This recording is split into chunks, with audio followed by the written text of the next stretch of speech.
भगवान श्री कृष्ण, जिनकी बांसुरी की धुन पर पूरी वृंदावन नगरी झूम उठती थी, जिन्होंने कुरुक्षेत्र में अर्जुन को गीता का दिव्य उपदेश दिया। लेकिन क्या आप जानते हैं, वही श्री कृष्ण जिन्हें हम भगवान मानते हैं, अपने जीवन के अंतिम समय में कई भयानक श्रापों से बंधे थे। गांधारी का श्राप, ऋषियों का श्राप और अंत में एक साधारण शिकारी के तीर से उनका वियोग। क्या यह सब नियति थी या कर्मों का परिणाम?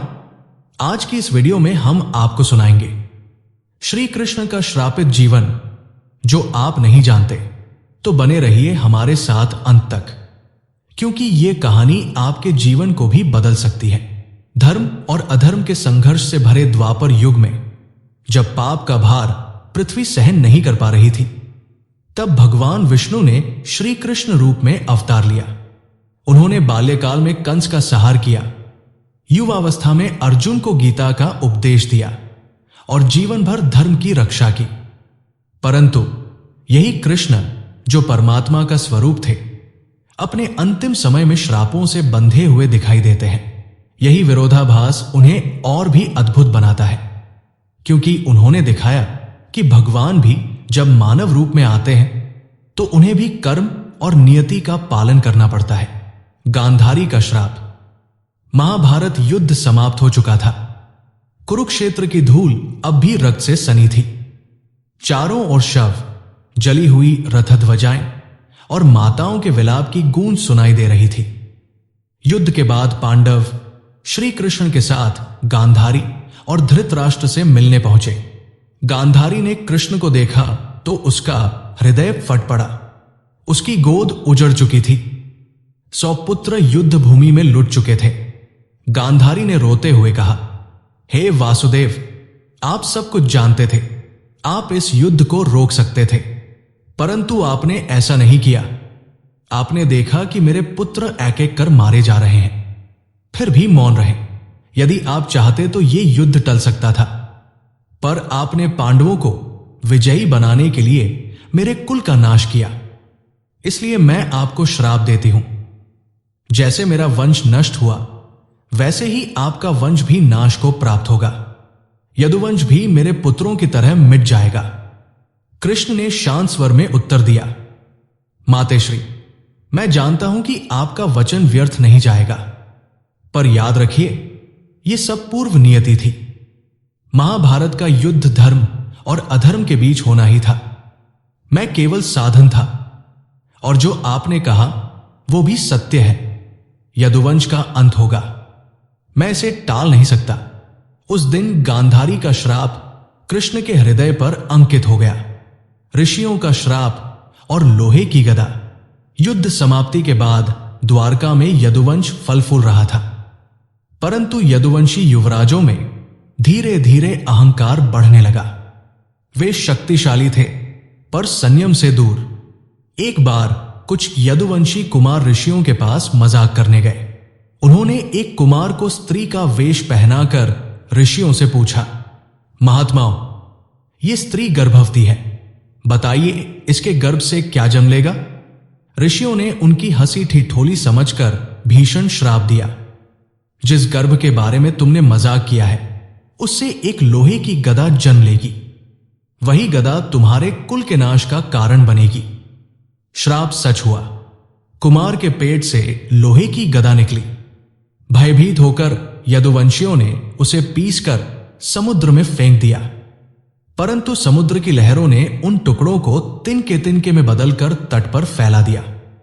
उन्हीं से घास जैसी धारदार कड़ियां उगी और अंततः वही यदुवंशियों के विनाश का कारण बनी। श्यामंतक मणि और कृष्ण पर कलंक। यदुवंश में ही एक और प्रसंग जुड़ा, श्यामंतक मणि का। यह मणि अत्यंत दिव्य थी, जो असीम धन और प्रकाश देती थी। एक दिन यह मणि किसी कारणवश लापता हो गई। कई लोगों ने कृष्ण पर आरोप लगाया कि उन्होंने ही इसे चुराया है। द्वारका के नागरिकों में चर्चा होने लगी कि भगवान होते हुए भी क्या कृष्ण धन के लोभ में ऐसा कर सकते हैं। यह कृष्ण के लिए सबसे बड़ा अपमान था। उन्हें निर्दोष साबित करने के लिए कड़ा संघर्ष करना पड़ा।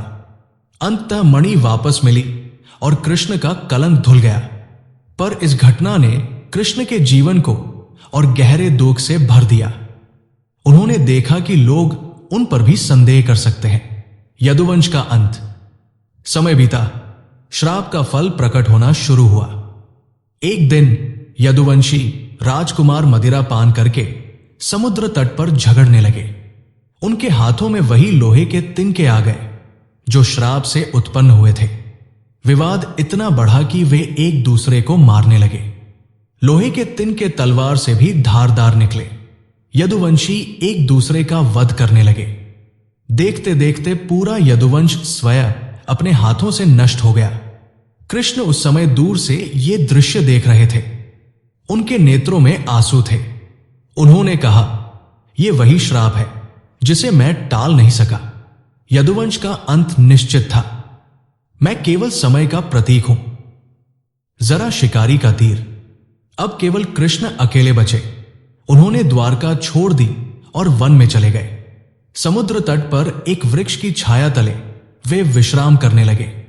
उनका चमकता हुआ पत्तल दूर से हिरण की भांति लग रहा था। उसी समय जरा नामक एक शिकारी वहां आया। उसने दूर से कृष्ण के पांव को हिरण की आंख समझकर बाण चला दिया। बाण कृष्ण के चरण में लगा। कृष्ण मुस्कुराए और बोले, हे जरा, भय मत करो। ये सब भी पूर्व नियति है। तुम्हारे तीर से ही मेरा मानव जीवन समाप्त होगा। शिकारी भयभीत होकर चरणों में गिर पड़ा। कृष्ण ने उसे क्षमा किया और आशीर्वाद दिया। कृष्ण का अंतर्धान। कृष्ण ने ध्यान में आंखें मूंद ली। उनके हृदय में गीता का उपदेश गूंज रहा था। जन्म लेने वाले की मृत्यु निश्चित है और मृत्यु के बाद जन्म भी निश्चित है। इसलिए जो अनिवार्य है उस पर शोक मत करो। धीरे धीरे उनका शरीर तेज में विलीन होने लगा। वे धरती से अंतर्धान हो गए। द्वारका भी समुद्र में डूब गई। इस प्रकार परम पुरुषोत्तम श्री कृष्ण ने दिखाया कि जीवन श्राप और नियति से मुक्त नहीं है, पर धर्म और सत्य का मार्ग कभी नहीं छोड़ना चाहिए। जीवन का संदेश। श्री कृष्ण का श्रापित जीवन हमें यह सिखाता है, चाहे कितनी भी शक्ति हो, अहंकार का अंत निश्चित है। श्राप और दुख जीवन का हिस्सा है, पर धर्म का पालन ही वास्तविक विजय है। जैसे कृष्ण ने अपने अपमान और श्रापों को धैर्य से स्वीकारा, वैसे ही हमें भी जीवन की कठिनाइयों में संतुलन बनाए रखना चाहिए। उनका गीता संदेश अमर है। कर्म करो, फल की चिंता मत करो। दोस्तों, श्री कृष्ण का श्रापित जीवन हमें यही सिखाता है कि जीवन में चाहे कितनी भी शक्ति, बुद्धि या सफलता क्यों न हो, अगर हम अहंकार में डूब जाए तो पतन निश्चित है, और अगर हम धर्म और सत्य पर डटे रहें तो कठिनाइयां भी हमें हार नहीं सकती। याद रखिए, दुख और श्राप सबके जीवन में आते हैं, लेकिन धैर्य, विश्वास और सही कर्म ही हमें विजयी बनाते हैं।